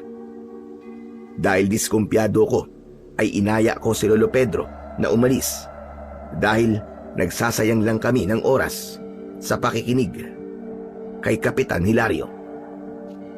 Pagdating namin sa bahay, ay doon inilabas ni Lolo Pedro ang pagkadismaya niya. Buisit! Hindi ko na alam kung ano ang dapat nating gawin para maniwala si Hilario na meron talagang aswang dito.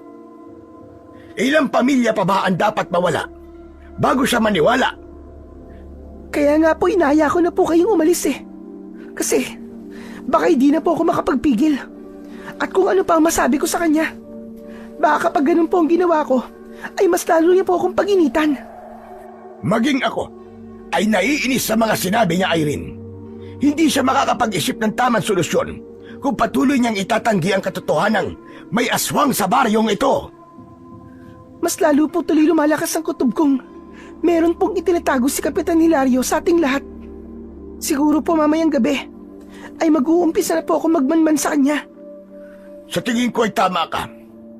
Kahinahinala na ang pagpilit niya sa atin na huwag maniwala sa aswang. Nagpasalamat ako dahil sa wakas ay naniwala na rin si Lolo Pedro na para bang may itinatago si Kapitan Hilario. Hindi ko alam pero may pakiramdam ako na may koneksyon ang sikreto ni Kapitan Hilario sa kung anumang nangyayaring hindi maganda sa baryo na yon. Kinagabihan ay nagmanman ako sa labas ng bahay ni Kapitan Hilario. Bago ako magtungo roon ay sinabi ko sa sarili ko na hindi matatapos ang gabing yon at malalaman ko rin ang itinatago ni Kapitan. Nagkubli ako sa likod ng isang malapad na puno para hindi niya ako makita. Maaga pa lang ay nakapatay na ang ilaw sa loob ng kanyang bahay. Maya-maya pa ay may nakita akong lalaki na papalapit sa aking pinagtataguan. Napakunot ang noo ko nang napagtanto ko na si Lolo Pedro yun. Nang nakalapit na siya sa akin, ay iniabot niya sa akin ang itak. Nakalimutan mo ito, Irene. Baka kasi sasaba ka sa gera nang wala ka man lang dalang armas. Hindi ko po kailangan ng armas. Nandito po ako para magmanman sa bahay ni Kapitan Hilario. Mabuti na ang sigurado. Dapat ay dala mo yan sa tuwing aalis ka sa gabi. Oo nga pala. Ano ng balita? May nakita ka na bang kakaiba? Wala pa nga po eh. Sa tingin ko, ay tulog na si Kapitan. Patay na kasi ang ilaw sa loob ng bahay niya. Aba, oo nga ano. Kung ganun, wala ka nang makikita rito. Yan nga rin po ang iniisip ko eh. Ano po kaya kung magronda na lang ako dito sa baryo at baka sakaling makaharap ko na yung aswang? Mabuti pa nga. Tara na. Ano pong tara na? Ano pa ba? Eh di sasamahan kita. Huwag na po, Lolo Pedro. Delikado po itong gagawin ko. Ang mabuti pa po ay umuwi na po kayo sa bahay.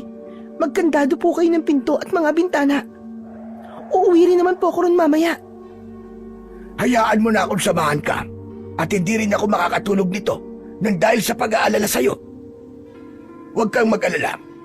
Dahil kung sakaling makita natin ang aswang, ay tatakbo na lang kagad ako. Kaya niyo pa po bang tumakbo ng mabilis?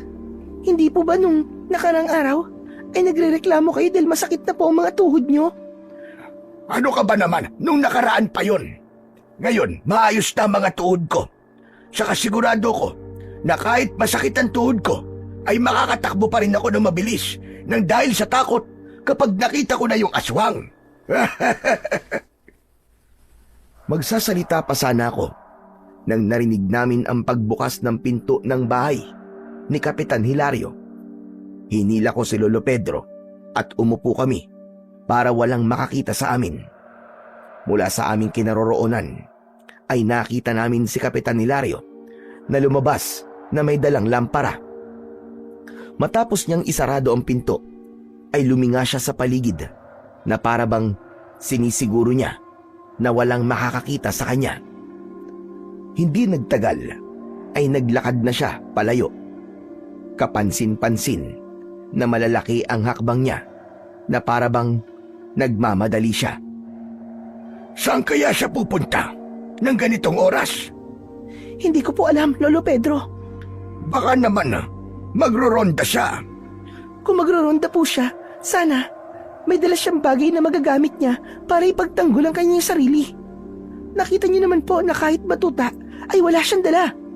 Sa bagay, may punto yung sinabi mo. Pero, saan naman kaya siya pupunta? Hindi po natin malalaman kung hindi natin siya susundan. Tara na po, bago pa siya mawala. Matapos yun, ay sinundan na namin si Kapitan Hilario. Ginawa namin ang lahat para hindi niya maramdaman na sinusundan namin siya.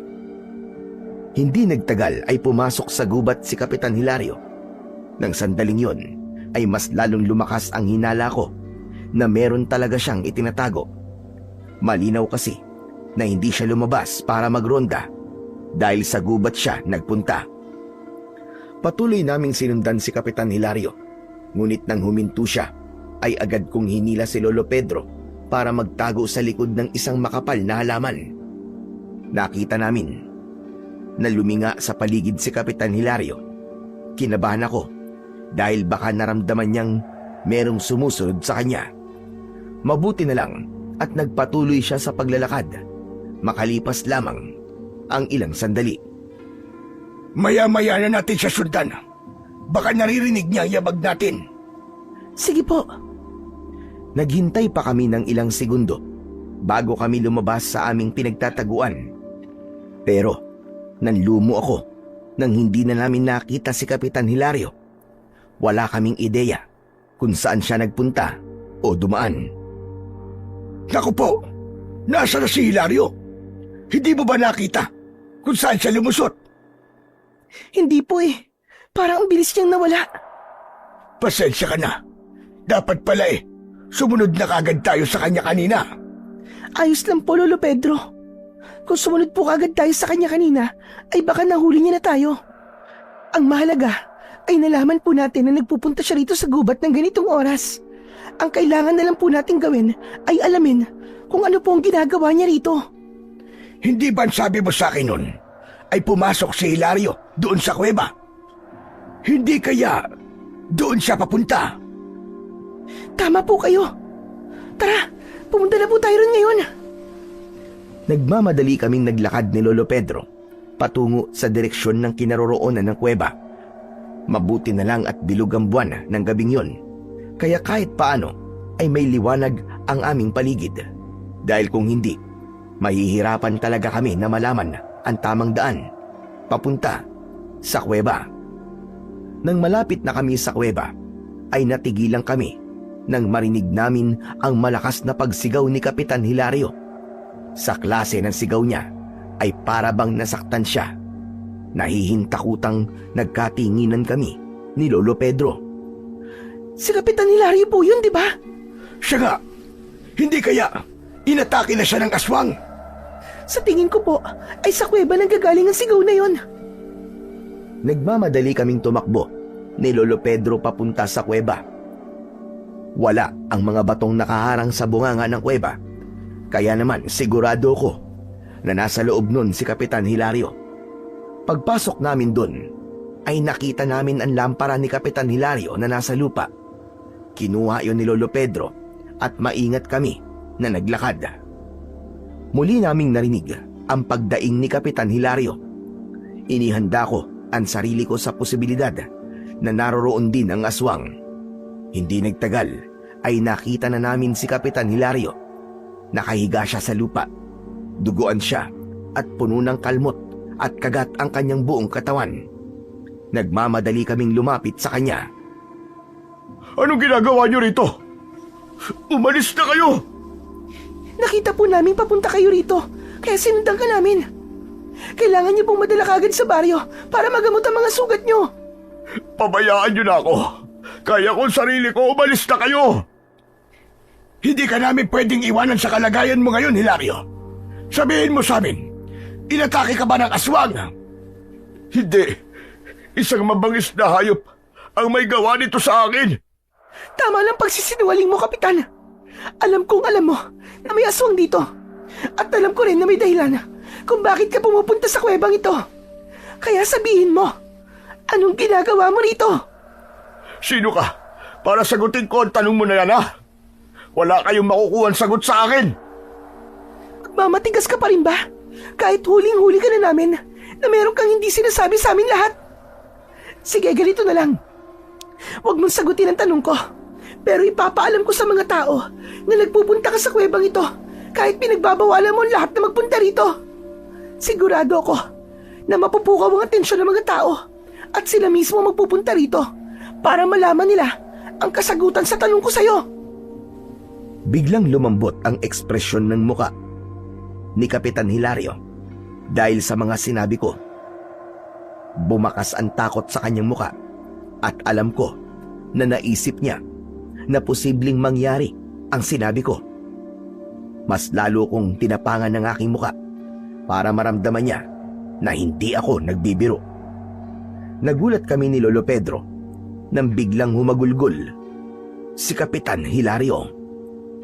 Sinabi ko naman sa kanya na wag muna siya mambibiktima ng mga tao dahil marami nang naniniwalang may aswang sa baryo natin. At sabi ko sa kanya, hintayin muna niyan tuluyang maniwala ulit ang mga tao na mabangis na hayop ang may kagagawan sa pagpatay bago siya muling umatake. Pero nagalit siya sa akin. Inatake niya ako at saka siya umalis. Sinong tinutukoy mo na umatake sa'yo? Ang aking anak, si Henry. Si Henry? Pero patay na ang anak mo. Hindi ba namatay siya nung sanggol pa lamang siya? Hindi, Lolo Pedro. Hindi totoo namatay ang anak ko. Sinabi ko lang yun sa lahat para maitago ko sa inyo. Ang totoo kasi niyan ay isang aswang. Ang aking asawa, nung nagbuntis siya ay umasa kami na hindi mamamana ni Henry ang pagiging aswang niya. Pero nabigo kami. Sanggol pa lamang si Henry ay nakitaan ko na siya ng senyales na isa siyang aswang. Nang nagkaisip siya ay itinago ko na siya sa kuwebang ito dahil hindi siya ligtas sa bahay namin. Kung ganun, yan pala ang dahilan kung bakit pinagbabawalan mo kaming magpunta sa kuwebang ito. Pero hindi mo ba naisip ang peligrong dala ng ginawa mo, ha, Hilario? Nang dahil sa anak mo, ay maraming buhay ang nawala. Masisisi niyo ba ako? Isa akong tatay na nagmamahal sa kanyang anak. Kung ikaw pa nasa katayuan ko, anong gagawin mo, Mang Pedro? Anong gagawin mo? Hahayaan mo na lang ba?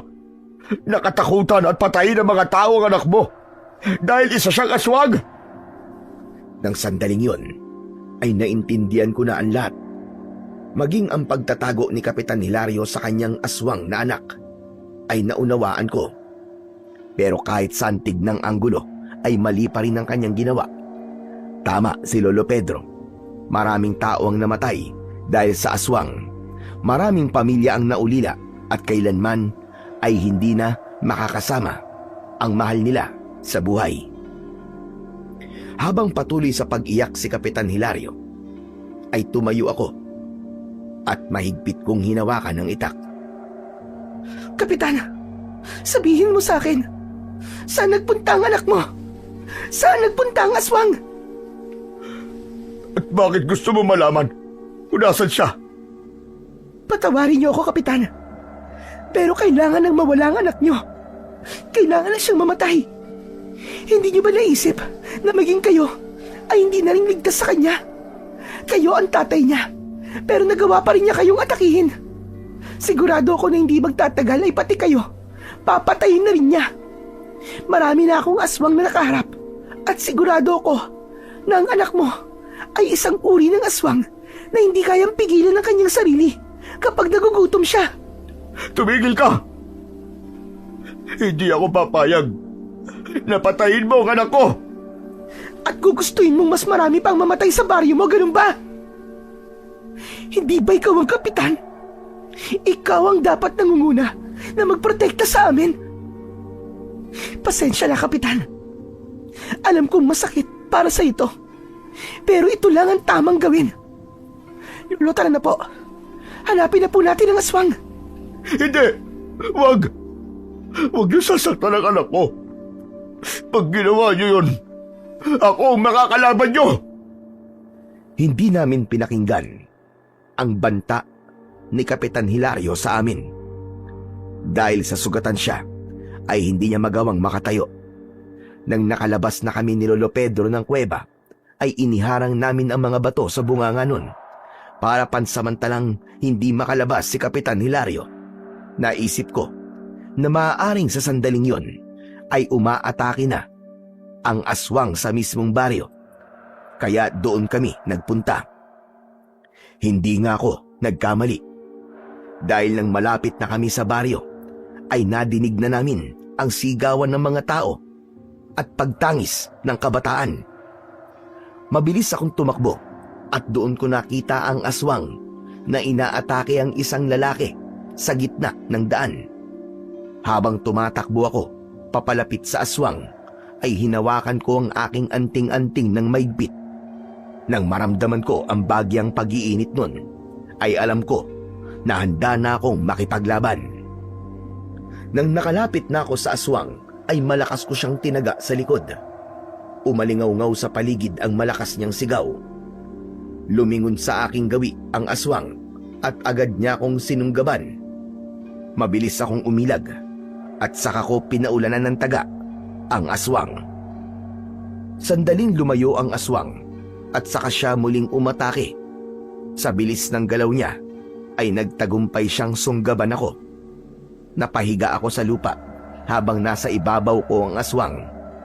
Nang kakagatin niya sana ako, ay isinangga ko ang aking braso. At dahil sa naritwalang ko na ang aking anting-anting, ay halos hindi bumaon ang kanyang mga pangil sa aking balat. Nagulat naman ang aswang at sinamantala ko ang pagkakataon na yon. Itinarak ko kagad ang matalim kong itak sa kanyang tiyan at gumulong ako pakaliwa para makawala ako sa ibabaw niya. Agad akong tumayo at saka ko ibinaon ang itak sa likod ng aswang. Nagulat ako nang may tumulak sa akin. Muntik pa nga akong matumba pero mabilis din akong naalalayan ni Lolo Pedro. Nalaman ko na si Kapitan Hilario pala ang tumulak sa akin. Napagtanto ko na matindi ang kagustuhan niyang iligtas ang anak niyang aswang dahil kahit sugatan siya ay pinilit niya pa rin na makalabas sa kuweba at sundan kami. Umiiyak na niyakap ni Kapitan Hilario ang duguan at sugatang aswang. Parang awa mo na, Irene. Tama na, tama na. Huwag mo papatayin ang anak ko. Maawa ka sa kanya. Tama na. Hindi ako nakapagsalita. Bigla akong nagkaroon ng pagdadalawang isip. Tao pa rin ako at may awa pa rin akong nararamdaman. Hindi ko napigilan ang maluwa dahil naramdaman ko ang labis na pagmamahal ng isang ama na si Kapitan Hilario sa kanyang anak, kahit isa yung aswang. Huwag kang mag-alala, anak. Nandito si tatay. Gagamutin kita. Mabubuhay ka pa, anak ko. Hindi kita pababayaan. Mahal na mahal kita. Mahal na mahal kita, anak. Ngunit sa hindi inaasahang pangyayari, biglang naging mabangis ang aswang. Sinakmal nito ang leeg ni Kapitan Hilario. Doon na ako nagdesisyon na tapusin ang buhay ng aswang. Hinila ko si Kapitan Hilario sa aswang at saka ko itinarak ang itak sa tapat mismo ng puso nito. Napanganga ang aswang at kasabay ng pagbulwak ng dugo sa kanyang bibig ay ang pagbagsak niya sa lupa. Nang hindi na gumagalaw ang aswang, ay doon ko na siguro napatay na siya. Wala nang aswang ang papatay muli sa baryong yun. Hindi nagtagal ay dumagsa ang mga tao sa aming kinaroroonan. Unti-unting pumalibot ang mga tao sa amin. Lahat ay hindi makapaniwala sa kanilang nasaksihan. Habang si Kapitan Hilario naman ay pilit na gumagapang papalapit sa kanyang anak kahit parang naghihingalo na siya. Nang nahawakan niya ang kamay ng anak niyang aswang, ay doon na siya tuluyang nawalan ng ulirat. Diyos ko! Mga kasama! Kailangan natin madala sa ospital si Kapitan Hilario. Sino may tricycle dyan? O kung ano mang sasakyan? Bilisan nyo! Tulungan nyo kami rito! May ilang tao na kumilos at hindi nagtagal ay nagdala kay Kapitan Hilario sa ospital gamit ang tricycle. Nanatili akong nakatingin sa walang buhay na katawan ni Henry na isang aswang. May lungkot sa mga mata ko. Irene, bakit parang hindi ka masaya na nagtagumpay ka na patayin ng aswang? Masaya naman po ako, Lolo Pedro.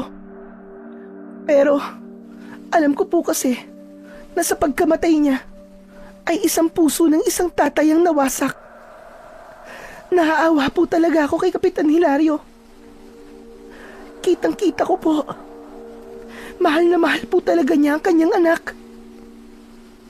Mahirap talaga ang desisyong ginawa mo, Irene. Pero sa tingin ko, ay tama lamang ang iyong ginawa. Kahit kasi si Hilario ay hindi kayang kontrolin ang kanyang anak. Isipin mo na lang na simula sa gabing ito ay wala nang mamamatay nang dahil sa aswang niyang anak. Ang mabuti pa ay umuwi na tayo. Alam kong napakahaba ng gabing ito para sa ating lahat at kailangan na nating magpahinga. Tara na, Irene. Tumango ako at magkasama kaming naglakad ni Lolo Pedro pauwi sa bahay niya. Makalipas ang ilang araw ay nabalitaan namin na nakalabas na ng ospital si Kapitan Hilario. Pero hindi siya nagbalik sa baryo matapos na mabunyag ang kanyang lihim na matagal na iningatan. Sa tulong naman ni Lolo Pedro ay muling nagkaroon ng direksyon ang buhay ko. Tinanggap niya ako na parabang tunay niyang apo at sa bahay niya ay muli kong naramdaman ang magkaroon ng totoong pamilya na merong nag-aaruga at nagmamahal.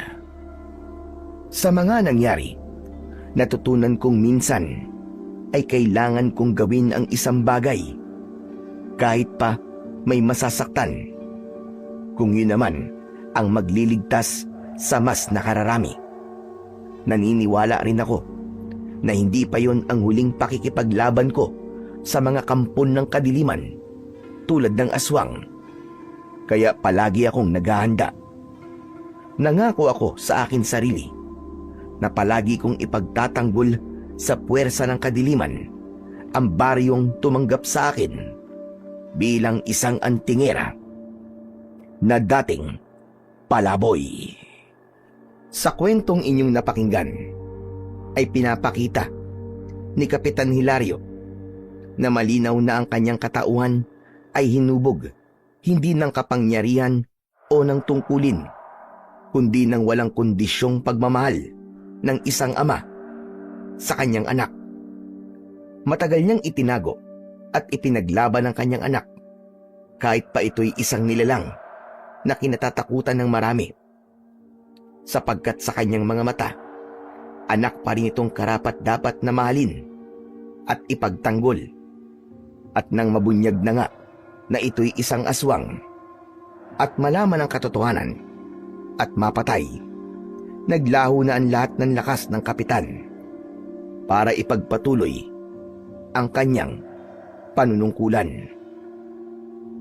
Sa likod ng pag-alis na yon, nanatili ang isang mapait ngunit makapangyarihang katotohanan na ang pagmamahal ng isang ama ay hindi nasusukat sa anyo, sa dugo o kapalaran, kundi sa tibay ng pusong handang magmahal kahit sa gitna ng pinakamadilim na katotohanan.